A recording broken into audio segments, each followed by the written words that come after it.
On average, I have to say my name 3 times whenever I introduce myself.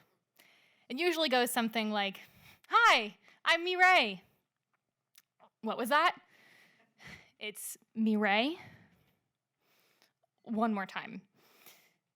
Mireille. How do you spell that? It's not going to help you. It's a French name. There are a lot of letters that don't need to be there. It's hard for kids to go through this interaction over and over again, and I use nicknames a lot.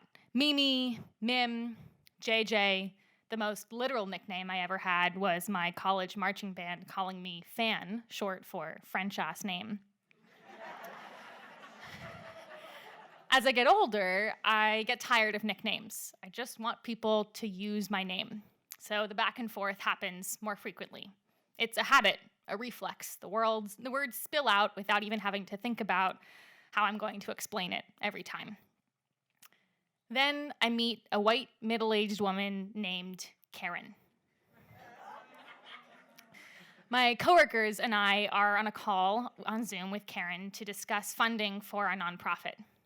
Karen knows the others, says hi to them, and then says matter-of-factly, "I'm not even going to try to pronounce that name." It's Mireille. It's a French name. I know it looks really confusing on paper. The reflex emerges without even thinking. After I've finished my routine, I toggle back to the notes document where my coworkers are typing up their thoughts, and I see that my boss typed, "That was a microaggression." And her name's Karen.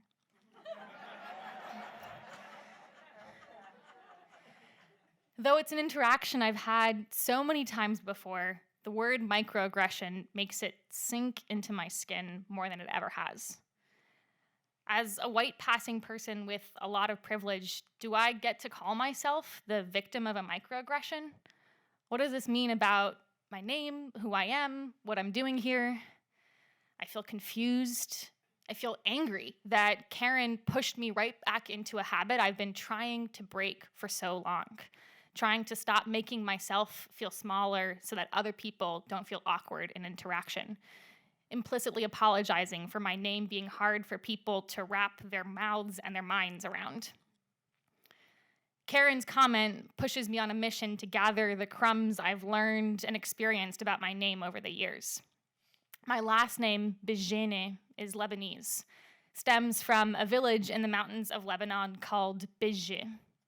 On my next trip to Lebanon with my dad, I ask him if we can go visit. He's never been either. We drive up and explore, get up on the roof of a church to see the panoramic view all around us.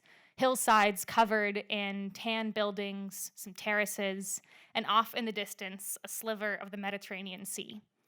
Beautiful, like so many parts of Lebanon are. A few days later, my dad takes me to Bejjani, where my grandfather grew up. The Bejjani family shifted generations ago to Bejjani. We go to the church crypt where my grandfather is now buried, and after paying our respects, I look along the walls and catch the name Bejjani in Arabic script over and over again on the different tombs. My relatives of more or less closer degrees. My middle name, Andersen, is Norwegian from my mom's side.